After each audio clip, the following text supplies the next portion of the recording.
Baik, kita masuk ke soal nomor 6 ya, tentang pekerja gabungan. Diketahui mesin A dapat memproduksi 50 barang dalam 2 jam. Kemudian mesin B dapat memproduksi 50 barang dalam 3 jam. Jika kedua mesin itu bekerja bersama-sama, berapa jam yang dibutuhkan untuk memproduksi sebanyak 1000 barang begitu ya.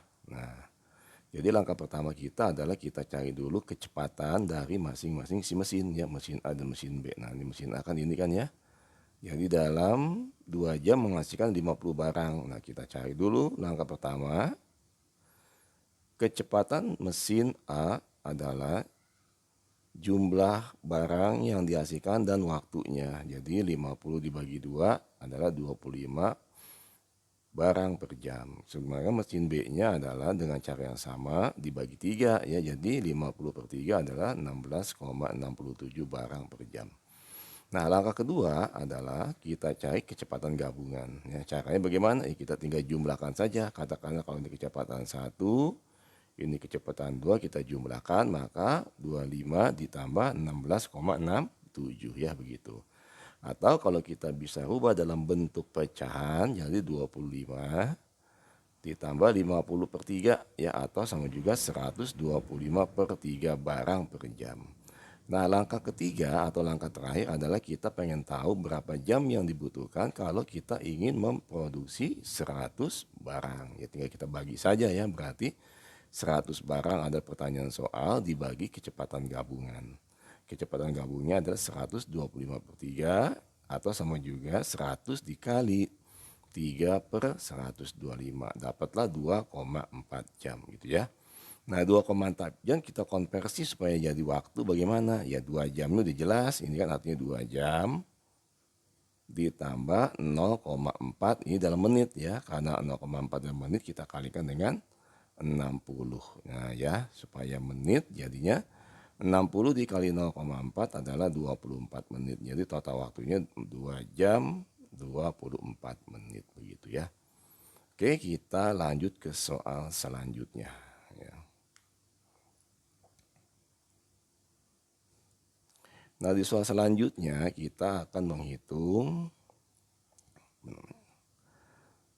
logika analitik. Nah ya, jadi ada 5 orang siswa, katakanlah siswanya A, B, C, D, dan E mengikuti suatu ujian. Nah, di sini dijelaskan ya, jika si A nilainya lebih tinggi dari si B, begitu ya. Nah, itu. Kemudian C lebih tinggi lebih rendah dari si D, begitu ya kalimat kedua. Kalimat ketiganya E mendapatkan lebih tinggi dari D, namun lebih rendah dari A. Nah, 3 kalimat ini kita harus bikin dalam bentuk matematisnya ya. Jadi kalimat pertama ini kalau kita buat dalam bentuk matematisnya adalah A lebih besar dari B, begitu ya. Kemudian kalimat yang kedua yang ini adalah C mendapatkan nilai lebih rendah dari D. Berarti kita tulis D lebih besar dari C. Kemudian di kalimat ketiga, E mendapatkan nilai lebih tinggi dari D. Ya, namun lebih rendah dari A. Kalau kita buat bisa seperti ini bentuk kalimatnya. A lebih besar dari E dan lebih besar dari D. Nah, dari dua pernyataan ini, yang pernyataan 2 dengan 3, kalau kita gabung jadi seperti ini. Jadi A lebih besar dari E, lebih besar dari D, dan lebih besar dari E. Ya, ini digabung seperti itu. Nah, yang di soal kita kan yang ditanyakan siapa yang nilainya paling tinggi. Nah, gitu ya. Kalau dari pernyataan yang terakhir ini, A besar dari E besar dari D lebih besar dari C. Maaf, ini C ya harusnya ya. Nah, ini. Maka udah pasti A tertinggi. Kenapa? Karena A juga dari pernyataan 1 sudah menunjukkan A lebih besar dari B. Jadi secara otomatis nilai tertingginya adalah si A ya begitu. Oke, kita lanjut.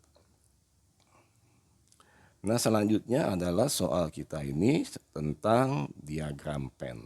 Nah, dalam soal terdapat 30 orang warga, 15 berlangganan koran ya, 15 berlangganan koran.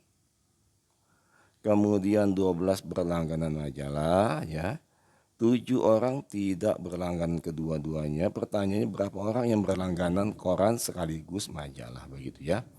Nah, jadi urutan mengerjakannya kita bisa lihat pertama cari dulu warga yang berlangganan koran atau majalah gitu ya. Nah, ini.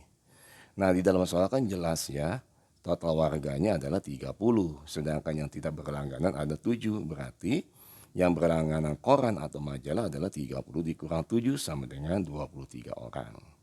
Langkah kedua ya, jumlahkan data individu. Nah, dalam hal ini adalah 15 sama 12 ya. Jadi 15 plus 12 nilainya adalah 27. Kemudian langkah terakhir kita selisihkan ya mereka yang berlangganan keduanya. Berarti tinggal 27 dikurang 23 ya, dapatlah 4 orang yang berlangganan keduanya, seperti itu. Oke ya. Atau kalian juga bisa pakai konsep diagram Venn. Oke, kita lanjut lagi ke soal selanjutnya ya. Nah, di soal selanjutnya kita akan ketemu dengan deret aritmatik ya. Ini sering muncul di UTBK. Jadi di dalam soal kita ini diketahui suku ketiga satu barisan aritmatik atau deret aritmatik dalam hal ini adalah 11, kemudian suku ketujuhnya adalah 23. Pertanyaannya berapa suku yang ke-10? Nah, soal-soal seperti ini bisa kalian gunakan dengan rumus yang cepat sekali. Jadi langkah pertama kalian cari beda dulu ya. Cari bedanya adalah tinggal kurangkan saja ya. Bedanya adalah jumlah loncatan. Berarti kalau kita tulis nih, ini katakanlah U3 sama dengan 11 ya. Kemudian U7 sama dengan 23. Mencari beda bisa juga pakai rumus ini. Misalnya 23 dikurang 11 begitu ya. Dibagi dengan 7 dikurang 4, indeksnya 7 dikurang 4 ya. Maka nanti akan dapat bedanya adalah 3. Nah, begitu ya. Kemudian langkah selanjutnya setelah kita mencari beda, kita langsung mencari suku yang ke-10 ya, terkait pertanyaan soal. Nah, dalam hal ini kita bisa pakai data U7. Jadi rumusnya begini ya, kalau kita tulis U10 sama dengan, kalau kakak mau pakai U7 ya tulisnya tambah, bedanya ini ya 10 dikurang 7 gitu. Nanti dikalikan dengan bedanya berapa gitu. Nah, U7-nya kita udah tahu. Nilai U7-nya adalah 23 ya dari soal yang ini. Kemudian 10 ditambah 10 dikurang 7 adalah 3 dan bedanya juga ini 3. Jadi 3 dikali 3. Jadi 23 ditambah 9 dapatlah 32. Jadi suku yang ke-10-nya adalah 32. Oke. Kita lanjut soal selanjutnya. Nah, soal selanjutnya kita ketemu logika presentasi keuntungan. Oke ya.